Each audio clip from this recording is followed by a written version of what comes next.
আপনি একদম সঠিক তথ্য শুনেছেন। ওমান সহ মধ্যপ্রাচ্যের 6টি দেশ, জিসিসিভুক্ত দেশ, ভ্রমণের জন্য শেনজেন ভিসার আদলে একটি একক বা ইউনিফাইড ট্যুরিস্ট ভিসা ব্যবস্থা চালু হতে যাচ্ছে।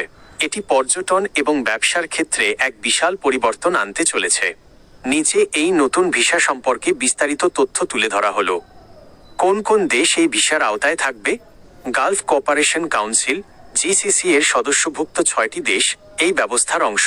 ওমান, সৌদি আরব, সংযুক্ত আরব আমিরাত, ইউএই, কাতার, বাহরাইন, কুয়েত। এটি কবে নাগাদ চালু হবে? 2026 সালের মধ্যে এই ভিসা ব্যবস্থাটি পূর্ণাঙ্গভাবে চালু করার লক্ষ্য নির্ধারণ করা হয়েছে। 2025 সালের শেষ নাগাদ একটি পরীক্ষামূলক পাইলট পর্যায় শুরু হতে পারে। সম্প্রতি সৌদি আরবের পর্যটন মন্ত্রী আহমেদ আল খাতিব নিশ্চিত করেছেন যে কারিগরি প্রস্তুতি এখন শেষ পর্যায়ে। 3. এই ভিসার প্রধান বৈশিষ্ট্যগুলো কি কি? 1. ভিসায় 6 দেশ। ইউরোপের শেনজেন ভিসার মতো আপনি একটি দেশের ভিসা নিয়েই অন্য 5টি দেশে অনায়াসে ভ্রমণ করতে পারবেন। আবেদন প্রক্রিয়া, এটি একটি অনলাইন ভিত্তিক ভিসা পদ্ধতি হবে।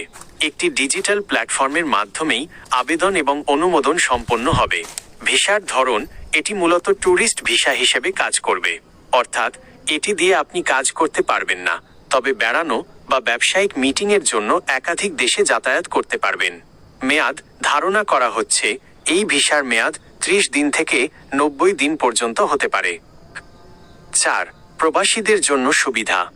যদি আপনি এই 6টি দেশের যে কোনো একটির বৈধ রেসিডেন্সি পারমিট বা ইকামাধারী হন, তবে আপনার জন্য অন্য দেশগুলোতে যাওয়া আরও সহজ হয়ে যাবে। আলাদা আলাদা দেশের জন্য ভিসার ফি বা দীর্ঘ সময় অপেক্ষা করতে হবে না। সতর্কতা, মনে রাখবেন, এটি একটি পর্যটন ভিসা। এটি আপনাকে অন্য কোনো দেশে কাজ করার ওয়ার্ক পারমিট অধিকার দেবে না। আপনি কি পর্যটক হিসেবে এই দেশগুলো ভ্রমণের পরিকল্পনা করছেন, নাকি কাজের ভিসার কোনো আপডেট জানতে চাইছেন? আমি আপনাকে পরবর্তী পদক্ষেপে সাহায্য করতে পারি।